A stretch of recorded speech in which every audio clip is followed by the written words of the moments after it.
disgusting. I was wrong about Zelenskyy. Donald Trump, for example, is in Putin's pocket.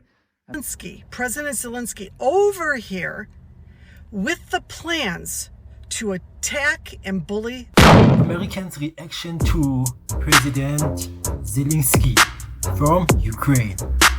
What up, YouTube? My name is Happiness and welcome to my channel. So today we're gonna see people's reactions to President Zelenskyy. So he was in the White House with President Donald Trump, JD Vance. He was criticized about his attire, the way he dresses. Why don't you wear a suit? You're at the highest, why don't you wear a suit? You're at the highest level in this country's office and you refuse to wear a suit. Just want to see if do you own a suit? Yeah, problems. A lot of Americans have problems with you not respecting the Also, the way in terms of him not wanting to agree to wanting to end the war, that's what Trump says. You're gambling with World War III. You're gambling with World War III. Yeah. So, yes, I compiled a couple of videos whereby we get to see people's reaction on their feeling. How do they feel in terms of President Zelenskyy and what are their thoughts? So let's look at these videos, their impressions, and we will come back with our own opinion also.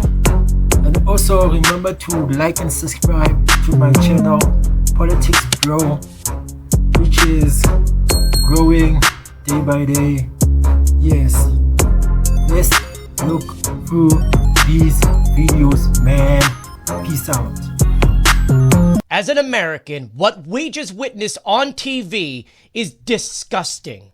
Donald Trump put Zelenskyy on national television, worldwide television, to just berate him and shame him for the entire world. This is incredibly messed up. You don't do this to a single person. In less than 5 minutes, that conversation went from a normal conversation to them talking about his clothes to the downfall to you need to be grateful. You would have lost. You're losing now. Unbelievable. For JD Vance to just jump in and say thank you, when Zelenskyy has thanked the American people almost every single day. And then the most disgusting thing is after it was all done, Donald Trump looked at everyone and says, well, this is going to make some great television. I don't know what got into JD Vance's head or Donald Trump's head when it came to this meeting. It was almost like before Zelenskyy even showed up, they already had in their mind what was going to go on and that they were just going to bully Ukraine around. This was embarrassing and disgusting, and I'm shameful to be an American after watching that kind of interaction. Because you know for a fact that Donald Trump's team, his envoy to Russia, did not do this to Putin. And you know for a fact that Trump would not do this to Putin. Let me know what you think about this in the comment section below. Please share my videos and follow me for more.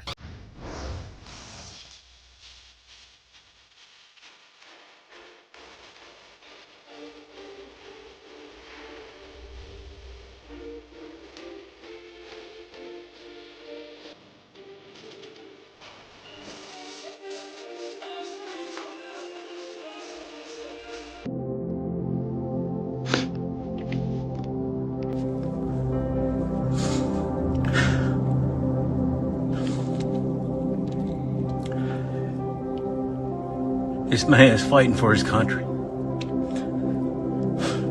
A sovereign nation got invaded.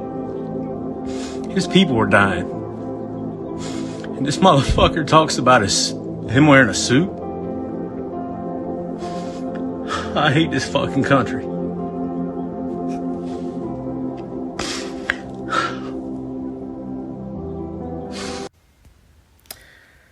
I was wrong about Zelenskyy.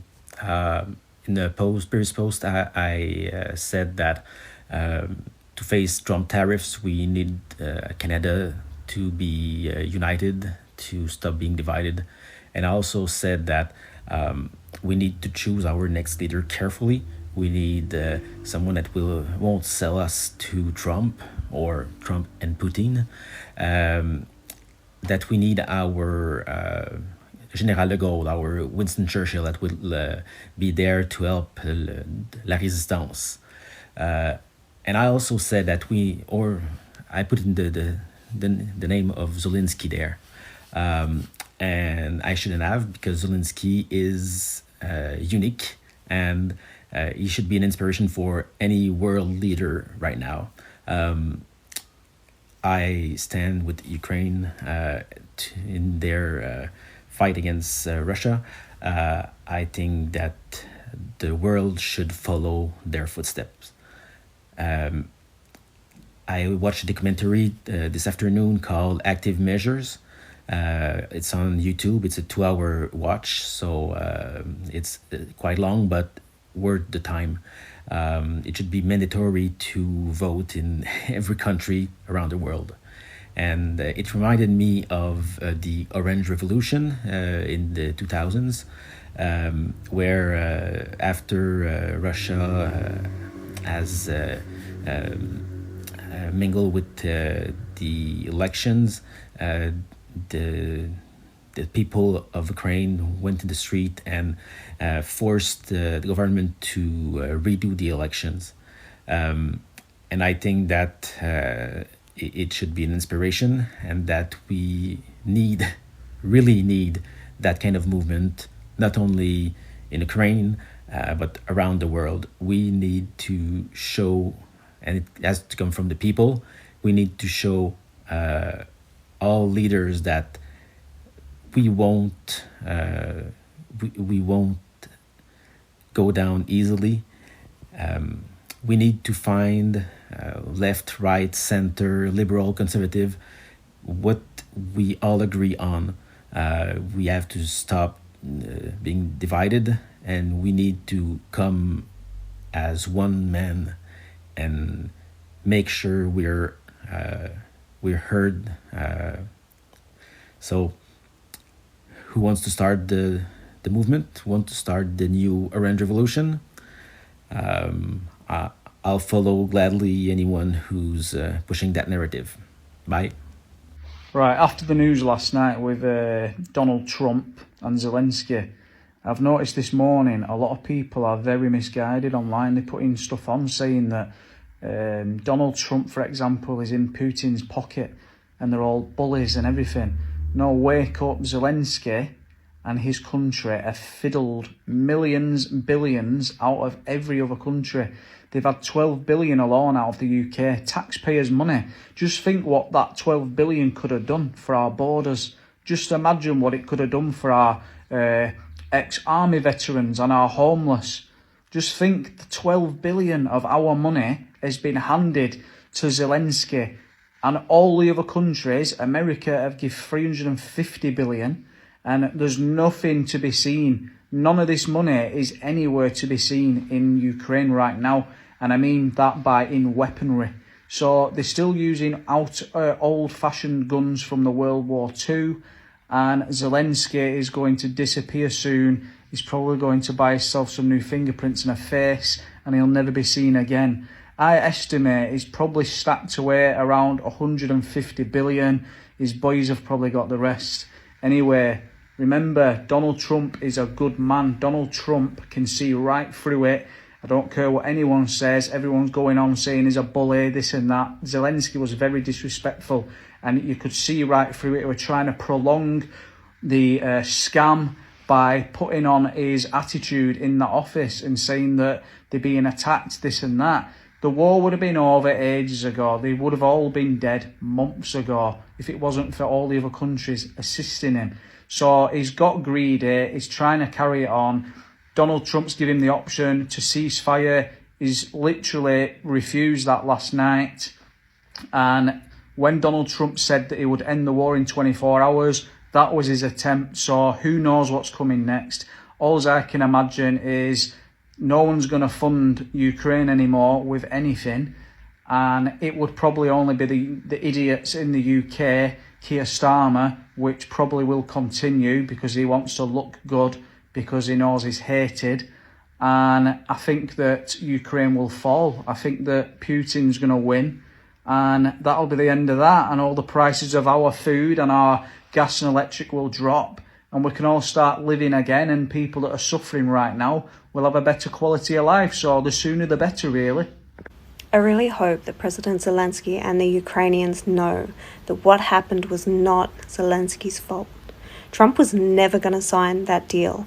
He set up the situation to blame Zelenskyy for it falling through. He wanted to make a deal with Russia.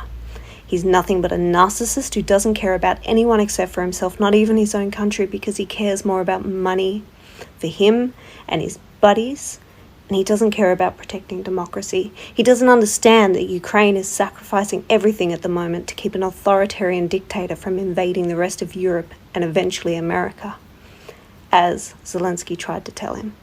Ukrainians are heroes, and President Zelenskyy is the new leader of the free world because he's there fighting for what is right. Today may have looked like a failure, but in truth, the entire free world is now rallying behind Ukraine and President Zelenskyy. Slava Ukraine. Here's the truth about Ukraine from someone who knows war, me. Let's talk about something no one wants to admit. Look, I'm a combat veteran. I've seen war up close. I know what it looks like when politicians play chess with human lives. And let me tell you, the Ukrainian people don't want more war. They want peace, period. But the ones calling the shots, they don't care. They sit in their air-conditioned offices, pushing for just a little more funding, just a few more weapons, while real Ukrainians are dying, freezing, and getting sent to the front lines with no chance of winning. If you're still chanting more weapons, more war, let me be clear, you are not helping Ukraine. You're helping the war machine. And who benefits from dragging this out? Because it sure as hell isn't the people in Kyiv, Kharkov, or Mariupol. I've been in war zones. I know what happens when leaders keep pushing instead of negotiating. It's the innocent who pay the price. This isn't about democracy. This isn't about saving Ukraine. This is about military contracts, geopolitical chess, and keeping power in the hands of the same corrupt elites. You really want to support Ukraine? Demand peace. Demand negotiations, demand an end to the senseless destruction, because every single person calling for more war is really calling for more dead Ukrainians. And I'll say it again, Ukrainians want peace. The warmongers want profits. I know war. I know what's real. Whose side are you really on? Drop a comment and share if you get it. Let's wake people up. Damn. Okay. I thought that I would give my own impression of President Zelenskyy, but I have not much to say, just that he used to be a comedian, and to me, he is just a president who's fighting for his country. But it was nice to know and to see what other people had to say about him, and I do believe that, yes, this war has to end as soon as possible, because at the end of the day, they need to rebuild as a country, and they need to also try to move forward in terms of this. But from my side, hence I said I have nothing to say, don't have any opinions, but hey, they need to be peace. Okay guys, thank you for watching my channel. Please like and subscribe. Let's meet up to the next video, and like how I like to say it, peace out.